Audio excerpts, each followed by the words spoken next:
Simba hatimaye imetoa mkeka wa nyota 7 wa kimataifa au nyota 7 wa kigeni ambao imewatoa katika mfumo au ambao imeweza kuvunja mikataba yao ili kupisha nyota wengine wapya.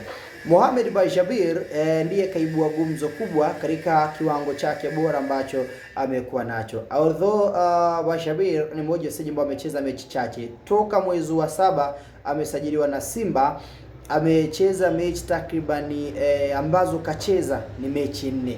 NMB Mapinduzi Cup kacheza mechi 2 na within mechi 2 amefunga bao moja.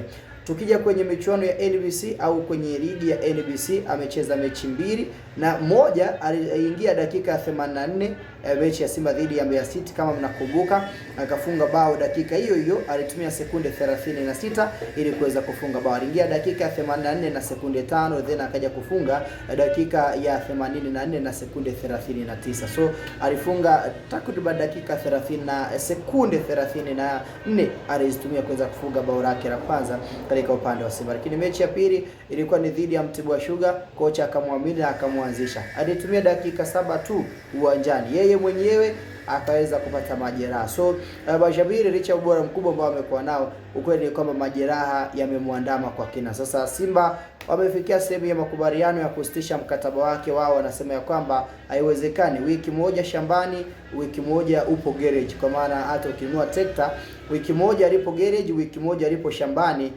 Kuna sehemu unaweza usitimize matakwa yako au ukaamua kuachana nalo hata ukatumia jembe, kwa sababu ule muda mrefu ambao unachukua garage inakugharimu uwe unatumia njia mbadala. Sasa Simba nao ndivyo ambavyo wameweza kufanya kwenye ishu ya mkataba wa Bajabir. Bwana, nyota 7 wote wametemwa na Simba. Yaani Simba wamedhamiria kufumua kikosi na kufuma kikosi kipya, kusuka kikosi kipya katika nafasi hiyo. Bwana, kama ni mara yako ya kwanza, gusa neno subscribe uweze kusubscribe na kuongezeka katika upande wa familia ya Sky Media.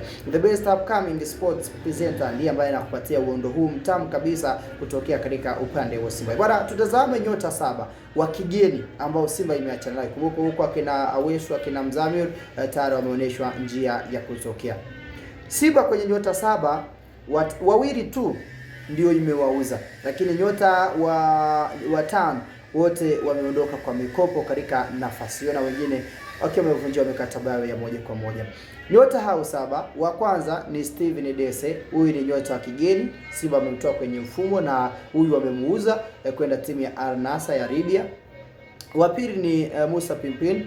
Simba wameachana naye katika nafasi hiyo baada ya kuwa majeruhi kwa muda mrefu akiwa anauguza majeraha yake. So Musa Pimpin wamemuondoa na Jebri Kasari ndiye kachukua nafasi yake. Then mchezaji wa tatu ni Shamu Karabwe. Simba na Shamu pia ndoa yao imefikia ukingoni na wameachana naye katika nafasi hiyo. Mchezaji mwingine ni Neo Gift Maema. Neo Maema licha kwamba amesafiri na kikosi cha Simba, lakini baada ya kutoka Tunisia na Simba wanamchapa thank you. Then mchezaji wa 5 ni Mwamba Jean Charles Ahoua ambaye pia Simba naye wameachana naye katika nafasi hiyo wakiamini kwamba sio nyota ambaye atakwenda kuisaidia timu yao kufanya vizuri zaidi. Then mchezaji wa 6 ni Mohamed Bajabir. Simba naye pia wamefikia sehemu ya makubaliano na wameachana naye moja kwa moja ili akatafute changamoto mpya baada ya kuzidi kuuguza majeraha yake. Then mchezaji wa 7 ni Joshua Mutare Budo ambaye pia naye ameweza kuondoka ndani ya kikosi cha wekundu wa Simba kwa mkopo baada ya Simba kutokuridhishwa na kiwango chake, na au anaitwa Anset Oura ndiye ambaye amekuja kuchukua nafasi yake. So hao ndio nyota takriban 7 wa kigeni Simba imeachana nao. Kwenye hawa 7 ni nani ulitamani aondoke, nani ulitamani abakie? Dese na Ahoua ndio nyota wawili pekee ambao wameuzwa, lakini wengine mikataba yao imeweza kuvunjwa mara moja katika nafasi hii. Sky Media, chagua wengi na sehemu pekee unazipata taarifa zote kwa kila soki kubwa. Ni kombe uweze kusubscribe, endelea kuifuatia kwa umakini mkubwa ili usipitwe na punje yote ya habari zote zinazojiri ndani na nje ya mipaka ya Tanzania.